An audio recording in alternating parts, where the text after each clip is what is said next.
जो टंग है वो एक फ्रीली मूवेबल मस्कुलर ऑर्गन है जो कि फ्रेनेलम से अटैच रहती है। जो ओरल कैविटी है, ओरल कैविटी से अटैच रहती है किसके थ्रू? फ्रेनेलम जो है उसको अटैच करके रखता है ओरल कैविटी से। और जो टंग होती है, टंग के ऊपर क्या होते हैं? फ्रीली जो टंग है, टंग के ऊपर छोटे छोटे उभरे हुए क्या होते हैं? पेपलाई के स्ट्रक्चर होते हैं। उन पेपलाई स्ट्रक्चर के ऊपर क्या होते हैं? टेस्ट बर्ड होते हैं। उन टेस्ट बर्ड जो होते हैं वो टेस्ट लेने के लिए काम आते हैं। तो ओरल कैविटी जो है आगे जाके एक फेरेनेक्स स्ट्रक्चर में खुलती है। जो फेरेनेक्स है उसमें खुलती है। अब जो फेरेनेक्स होता क्या है?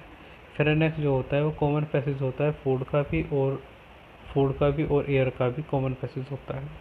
ओएसोफेगस है जिसे हम कहते हैं फूड पाइप। ट्रेकिया है इसे हम कहते हैं विंड पाइप। जो ओएसोफेगस है इसमें को फूड आता है, ट्रेकिया है उसमें को एयर आती है। ये दोनों के दोनों कहाँ पे खुलते हैं? फेरेनेक्स में खुलते हैं। तो जो विंड पाइप होता है उसकी ओपनिंग को हम क्या कह देते हैं? ग्लोटिस कह देते हैं। अब एपिग्लोटिस एक कार्टिलेजिनस फ्लैप होती है। एपिग्लोटिस जो है एक कार्टिलेजिनस फ्लैप होती है जो कि फूड को ग्लोटिस में नहीं घुसने देती। क्या होता है जब दोनों के पैसेज जो है सेम है, दोनों के दोनों फेरेनेक्स में खुल रहे हैं, फूड भी और जब एयर भी, दोनों एक जगह पे खुलेंगे तो उससे क्या होगा? फूड जो है वो कहाँ पे जा सकता है? जो फूड है वो लंग्स में जा सकता है। इसलिए क्या होता है वहाँ पे एक वो एपिग्लोटिस होता है। एपिग्लोटिस एक कार्डिनेशन फ्लैश होता है। जैसे ही फूड आता है वो ग्लोटिस को एक तरह से बंद कर देता है। जब ग्लोटिस बंद हो जाएगा तो फूड सीधा ओएसोफेगस से स्टमक में जाएगा, ना कि लंग्स में। तो ओएसोफेगस जो होती है एक पतली सी लॉन्ग ट्यूब होती है जो कि नेक से शुरू होकर थोरैक्स डायफ्रागम से होते हुए एक जे शेप जैसे बैग लाइक स्ट्रक्चर में खुलती है, जिसको हम स्ट्रक्चर कहते हैं। ये क्या है? ये हमारे पास जे शेप स्ट्रक्चर यहाँ पे देख सकते हैं। तो ओएसोफेगस की स्टमक में ओपनिंग एक मस्कुलर स्फिंक्टर रेगुलेट करता है। ओएसोफेगस से क्या होता है? ओएसोफेगस से स्टमक में क्या खुलता है?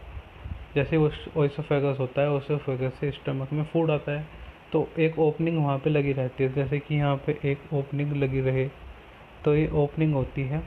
तो इसकी ओपनिंग से ही यहाँ पे आता है। इसको हम क्या कहते हैं? इसको मस्कुलर स्फिंक्टर रेगुलेट कहते हैं। अब क्या होगा? जैसे फूड स्टमक में आएगा तो स्टमक में से फूड वापस ना जाए, इसलिए यहाँ पे मस्कुलर स्फिंक्टर रेगुलेट लगा हुआ है। और इसी को हम गैस्ट्रो ओएसोफेजियल स्फिंक्टर भी बोलते हैं। वो इसलिए बोलते हैं गैस्ट्रो मतलब स्टमक, ओएसोफेजियल क्योंकि ये ओएसोफेगस पे लगा हुआ, और स्फिंक्टर का मतलब ये होता है कि वो किसी भी चीज़ को वापस ना जाने दे, एक तरह से बैरियर की तरह काम करे। ठीक है।